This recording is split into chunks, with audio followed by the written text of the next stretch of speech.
আসসালামু আলাইকুম, আশা করি সবাই ভালো আছেন। আজকে যে কেসটা আলোচনা করতেছি এটা একটা সিম্পল কেস, খুব ইজিলি জাস্ট ফোনে কনভারসেশনের মাধ্যমে এই কেসটা কেস্টিং করা হয়। কেসটা হলো একটা পেশেন্টের ফরেনার, যারা ফরেনে থাকে, বাংলাদেশে আসছে ঘোরার জন্য। বাঙালি দেশে আসার পর তার চোখ উঠে, চোখ উঠার জন্য সে কিছু এলোপ্যাথি ওষুধ নেয়, ভালো হয়, কিন্তু তারপর থেকে তার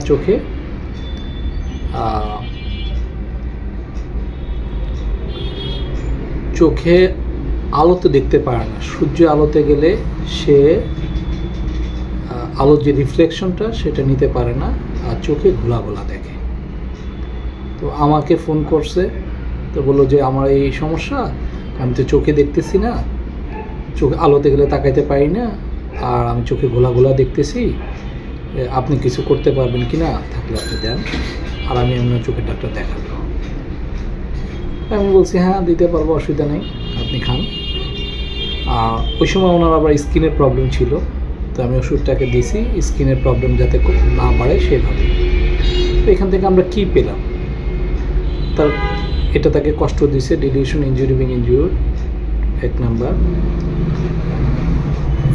সূর্যের আলোতে তার সমস্যা হয়, লাইট অ্যাভারশন নামে একটা রুব্রিক আছে, এই রুব্রিকটা নেওয়া হয়েছে।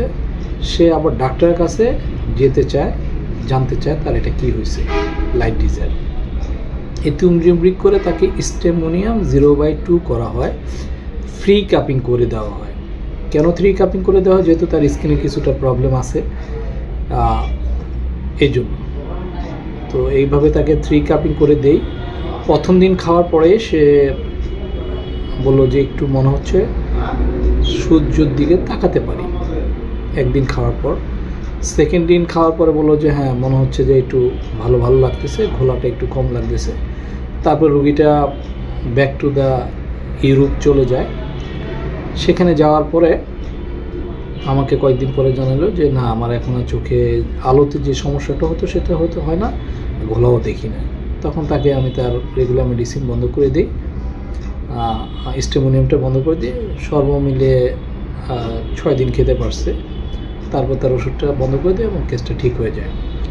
এরপরে এর আগেও উনি স্কিনের প্রবলেম ভুগতেছিল, এখনও স্কিনের প্রবলেম ভুগতেছে। তো সেটাও আমরা ভিডিও বানাবো, দিব ইনশাল্লাহ। তো আসলে প্রতিটা কেস পেশেন্ট কী বলে, নাও প্রেজেন্টে পেশেন্ট কী বলতেছে, তার কথা বলার টোন, স্কেল, এগুলি যদি আমরা খেয়াল করি খুব অল্পতে কেস সলভ হয়। সবাইকে ধন্যবাদ। আসসালামু আলাইকুম।